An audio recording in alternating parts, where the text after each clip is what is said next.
Bienvenue dans ce nouveau Culture Mag, votre journal des arts, des spectacles et aujourd'hui des livres. Qu'est-ce qu'on lit cet automne? Eh bien, on l'espère, le dernier livre de Nicolas Fargue, Au pays du petit.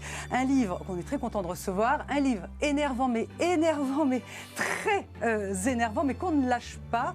C'est l'histoire d'un homme blasé, quadragénaire, fatigué, cynique. Les femmes sont traitées comme des shoots de jouissance. C'est l'histoire aussi du dénigrement constant, permanent de la France. Donc on est vraiment content de vous recevoir, Nicolas, parce qu'on va parler de tout cela et peut-être d'autres choses encore. Bon, c'est bien si vous commencez par rire. Non, mais ça me fait rire. Il m'a énervé votre livre, je ne lâchais pas, j'arrêtais pas d'annoter. Et c'est ça qui vous rend content de me recevoir. Mais alors... bien sûr, oui, parce que vous allez pouvoir nous en parler. Alors on va commencer par l'histoire, je la raconte ou vous la racontez? Allez-y, ça m'intéresse. Il est très malin dans la structure, c'est l'histoire d'un sociologue qui balade son livre, son unique livre sur le déclin de la France de promo en promo, qui a très peu d'érections manifestement, qui trompe sa femme comme il peut, il tombe sur une jeune estonienne qu'il trompe. Slovaque. Pardon? Slovaque, c'est dans la région. Elle est mince, elle est blonde, elle est jeune. Et puis, il retrompe encore sa femme et puis il dénigre la France. Ça vous va? Oui, de toute façon, je n'ai pas l'habitude d'écrire des livres avec des scénarios très compliqués. Ouais. C'est plutôt, j'essaie de sonder en profondeur ce qui peut se passer dans la tête d'un personnage pour paraphraser je ne sais plus quel auteur qui disait que le rôle d'un écrivain, c'est de dire ce qu'il se passe, c'est-à-dire tout ce qui ne se voit pas, ce qui se passe dans une situation donnée, tout ce qu'on peut garder pour soi et qui est inavouable. Ce livre-là, c'est ça, avant tout. Pourquoi, Nicolas, on ne le lâche pas? Parce qu'il est très énervant, ce personnage. Pourquoi on ne le lâche pas? Parce que les hommes savent y faire, on est amoureuse de salopards. Pourquoi on ne lâche pas? Non, je ne pense pas que ce soit un thème qui fait qu'on ne lâche pas un livre. C'est peut-être la façon dont vous l'écrivez. C'est peut-être ce qu'on appelle le style, même si je ne pense pas être un grand styliste, mais j'essaie de faire en sorte que le lecteur ne s'ennuie pas, quel que soit le sujet. Je pense que c'est un peu le but aussi d'un livre. Vous pouvez avoir des choses absolument passionnantes, extrêmement ambitieuses, mais qui vont vous tomber entre les mains, des mains au bout de la 5e page. Pourquoi? Parce que il n'y a pas eu peut-être la volonté de transmettre quelque chose en pensant suffisamment à son lecteur. Moi, j'essaye vraiment de me dire, je vais écrire un livre qui n'est pas marrant à lire, où on s'en prend plein la figure en tant que lecteur. Qui, nous les femmes ou... Non, attention, c'est pas un livre forcément misogyne ou forcément contre... Si vous voulez, moi je pense que j'essaie d'exprimer des choses qui peuvent exister au sein du couple. À qui n'est-il pas arrivé, qu'on soit un homme ou une femme, de regarder son conjoint en disant « j'ai vraiment pas envie de lui, mais il va falloir quand même que je passe à la casserole ». Ou alors... mon Dieu, comme ce que tu dis là est absolument impertinent, dans le milieu d'autres personnes, mais vous n'allez pas le dire parce que vous êtes quelqu'un de bien élevé, de poli. Voilà. Toutes ces choses-là qui ne se disent pas en société, parce qu'il y a le filtre de la sociabilité qui nous est imposé à tous, n'enlèvent pas qu'il y a un espèce de surmoi beaucoup moins agréable peut-être, beaucoup moins apte au compromis qui existe en chacun de nous. Et c'est ça que ce livre exprime. C'est tout ce qu'on ne dit pas. Ça me fait penser à une scène, page 69, ça ne s'invente pas. Attendez, mais c'est terrible. Il est avec sa femme, elle est en train de lui faire une fellation, rien ne marche. Elle essaye, ça ne marche pas. Ouais. Mais c'est horrible. Mais c'est tellement vrai. C'est horrible. Valérie, c'est tellement vrai. C'est horrible. À une autre, tout est mou, c'est horrible. Mais les mecs sont tous des salopards comme ça. Non, alors c'est ça l'erreur qu'il ne faut pas faire. Ah, pardon. C'est pas de se dire que tous les mecs ressemblent à ce type-là. C'est de se dire qu'il y a énormément de livres qui parlent déjà des belles choses de l'amour, qui en parlent magnifiquement. Et c'est très bien. On est content de rêver. On est content. Mais parfois, on n'est pas content de se tendre à soi-même un miroir déformant aussi. Et ce livre-là s'adresse, comme tous mes livres, aux gens qui ont aussi envie de regarder ce qu'ils n'ont pas envie de se faire dire sur eux-mêmes. Je ne sais pas écrire des belles choses. Ça ne veut pas dire que je ne les pense pas et que je ne les vis pas, les belles choses. Mais lorsque j'écris, il y a une espèce de petit démon qui pousse en moi et qui m'incite à parler de tout ce qui est au-delà des apparences. On a besoin de ça aussi. Il faut tout pour faire un monde littéraire également. Oui, bien sûr, bien sûr. On reste encore sur ce chapitre des femmes et du sexe. Après, on parlera de la France, bien évidemment. Mais sur cette femme, il est vraiment page 111, page 125, elle est gentille, elle est douce. Les derniers mots du livre, d'ailleurs, revisitent complètement tout le livre. C'est ça, être aimé... par une femme, quand on est un homme qui trompe sa femme, ça veut dire finalement elle le comprend du début à la fin. Et Non. finalement, elle le déresponsabilise puisque c'est plus fort que toi. Oui, c'est ça. Il s'agit là d'un personnage qui je pense, n'est pas accompli sur le plan de sa sexualité, sur beaucoup de choses, qui a cette bénédiction d'avoir une femme qu'il aime de façon absolument inconditionnelle. Oui. Et c'est ce qui fait qu'il se comporte effectivement comme un lâche. C'est parce qu'il y a quelqu'un qui est là à tout moment comme un filet de sécurité affective permanent. Et ce qui va lui retomber aussi d'une autre façon. Et il en a conscience, il l'exprime. Oui, enfin, le chapitre quand il est avec sa Slovaque, c'est ça, sa Slovaque. Excusez-moi, la scène de sexe avec la Slovaque, alors là, c'est un amant extraordinaire, et son sexe est gigantesque, et ils font l'amour comme des fous, et lui, il fait l'amour comme des fous. Bon, c'est pas simple, d'un côté, il y a les femmes qui sont malmenées, puis de l'autre côté, il y a lui, cet héros vaillant. Vous n'avez pas eu peur, à un moment donné, d'être traité de misogyne, de vous en prendre plein la tête, qu'on vous dise, mais vous avez un problème avec les femmes, Nicolas Fargue? Alors, je vais vous répondre à vos deux questions. Être traité de misogyne, je m'y attendais, bien sûr, parce que ce livre est d'un bout à l'autre une provocation, y compris sur ce plan-là. Oui. Un problème avec les femmes, je ne crois pas, au contraire. Enfin, pour moi, c'est les plus beaux moments que j'ai vécus de ma vie, c'est avec des femmes dans ma vie. Je ne pense pas avoir une fatwa de femme qui me court derrière à essayer de me... Même j'étais derrière toi, c'était particulier. C'était particulier, c'est un livre autobiographique qui est un roman, je ne pense pas qu'il soit misogyne, c'est un roman qui au contraire m'a valu énormément de lettres, énormément, à 95% de femmes. Il faut dire, vous étiez malmené par votre compagne, même violenté par votre compagne. Ça, c'est juste pour une incise. Oui, non, c'est une histoire de rupture de couple violente. Voilà, et avec une introspection du personnage, qui ne s'épargne pas lui-même d'ailleurs au sein de cette histoire. Mais c'est juste pour vous dire que le courrier de femmes que j'ai reçu est extrêmement abondant, et ce n'était pas un courrier qui me traitait de misogyne. Donc vous n'avez pas de problème avec les femmes alors? Non, au contraire. Beau comme vous êtes, ce serait vraiment dommage. Non, vous êtes très gentil pour le compliment. Non, je vais vous dire un truc affreux. J'aime les femmes énormément, et pas uniquement sexuellement. Je pense que je vous dis, les plus belles relations, qu'elles soient amicales ou tout simplement les plus grandes émotions, les plus grandes intensités que j'ai pu ressentir, ce qui me fait vivre aussi, c'est avec des femmes que j'ai vécu en couple longtemps, très longtemps, à plusieurs fois de ma vie. J'ai 43 ans, je suis absolument pas cette espèce un Casanova amer et aigri, pas du tout, pas du tout. Alors, attention de ne pas toujours confondre un livre avec son père, un auteur avec son narrateur. Alors, vous savez, parfois, un livre sert aussi à exprimer une part de bile qui fait partie de vous, certes, mais qui n'est pas que vous. Je vous parlais tout à l'heure du filtre de la sociabilité, c'est un vrai truc, ça. Un écrivain qui écrit « je » est un écrivain qui écrit « je » sans filtre, sans phare.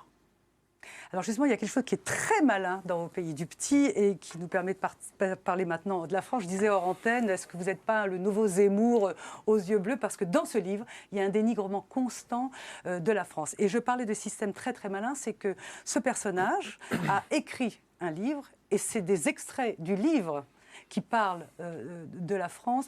Qu'est-ce qui se passe? Vous ne vivez pas en France, vous vivez à l'étranger. Qu'est-ce qui se passe avec la France? Vous ne l'aimez pas? Vous trouvez qu'elle ne va pas bien? Non, j'aime mon pays. Je suis heureux d'être citoyen d'un pays qui me laisse la possibilité d'en dire du mal. Ce qui n'est pas le cas partout dans le monde. Ça, c'est sûr. Absolument. Donc, je suis heureux d'être dans un pays où la littérature a une place, où on fait de la place aux écrivains, où il y a un État, comme des associations, comme des communes, qui font des choses pour les écrivains. Et j'en suis extrêmement fier et heureux. J'en profite de ce système-là. Ça, c'est un préalable. Oui. Ensuite, ayant vécu beaucoup à l'étranger, comme tous les gens qui ont vécu à l'étranger. Madagascar, Indonésie, Cameroun, Liban, oui. Ouais. Beaucoup voyagé aussi, comme tous les gens qui ont vécu à l'étranger, comme tous les Français, qui tout en aimant leur pays, le regardent de loin, quand on revient, il y a des choses qu'on ne peut pas s'empêcher de comparer au reste du monde, ou tout au moins à des sociétés. J'aurais tendance à dire que... Mais quoi, par exemple, vous trouvez qu'est-ce qui fout le camp? Parce que les mots que vous utilisez des choses pour parler simples, de la France, Valérie... laxisme, assistana, morosité, la gaffe, TF1... On se dit, tout à fait d'accord. C'est un livre qui force le trait volontairement. C'est ma façon à moi d'écrire. Oui. C'est mon 10e roman. J'ai toujours écrit comme ça. Je ne peux pas changer du jour au lendemain non plus. C'est comme ça que j'arrive à m'exprimer. Ça, c'est une chose. Ensuite, des choses toutes simples. La France, pays du bien-être, c'est ça? Oui. Pourquoi est-ce que pays du bien-être égale et correspond aussi à premier consommateur d'antidépresseurs au monde? Expliquez-moi. Ça, ce sont des choses ce sont des paradoxes quand même puissants, forts, qui nous interpellent. Autre chose, premier pays touristique au monde, 80 millions de touristes par an. Pays, selon un classement établi des statistiques de l'OCDE, où on en est le plus mal reçu parmi tous les pays touristiques. Pourquoi ? Mais les gens reviennent. Hein, les gens reviennent, bien sûr. Mais on continue quand même. Vous savez, il y a eu pendant quand même très longtemps, pendant plus de 20 ans, une cellule psychologique pour Japonais déçus de Paris à l'Hôtel Dieu. Bon. Vous forcez un peu le trait. Je force le trait, mais oui, mais vous savez, c'est en forçant le trait qu'on fait réagir le lecteur. La preuve, vous m'invitez aujourd'hui en étant agacé par mon livre. Non, pas agacé, je ne l'ai pas lâché. Hein. Oui, non, mais parce qu'il est vraiment bien. On a vraiment envie de le, mais on est amoureuse d'un salaud, quoi. C'est ça qui est agaçant. Qui dit du mal de la France, alors que la France, vous qui vivez à l'étranger, voyez bien cette identité nationale, où là, il faut faire attention à ce qu'on dit, ces valeurs de la France, la littérature, ces penseurs. Vous dites qu'il n'y a plus de penseurs, par exemple. Enfin, votre personnage dit qu'il n'y a plus de penseurs. Il y en a qui pensent la France, de Maris, qui aime Bernard Maris, paix à son âme, qui pense la France, à Finkielkraut, qui la voudrait meilleure, les Zemmour, les gauchers, les Cohen. Il la pense, la France. Je ne dis pas qu'il n'y a pas de penseurs. Le personnage ne dit pas non plus qu'il n'y a pas de penseurs. Il fustige les penseurs qui font semblant de se remettre en question. C'est ça aussi, ce livre. Le personnage lui-même, qui est un sociologue, est le premier au pays du petit. C'est même pas au pays du petit, comme vous avez dit, c'est au pays du petit. Le pays du petit, c'est la France, mais c'est aussi surtout et avant tout le personnage lui-même. Il est petit dans son pays que lui voit petit, sans se voir petit lui-même. Sauf quand il fait l'amour à l'estonienne. Là, il est grand. Oui, mais quand on regarde bien cette scène où il fait l'amour, il est grotesque. Hein. Il est grotesque. Il est grotesque. Ah si, regardez, lisez bien la scène, lisez entre les lignes. Ouais. C'est précisément ce qu'il se croit être. Et en même temps, il va vous parler juste après de son côté absolument pitoyable, comme un espèce de vieux beau qui essaye de continuer à exister. Mais pour revenir sur ce que vous disiez, la France, évidemment, est un pays qui, je le répète, nous permet tellement de belles choses.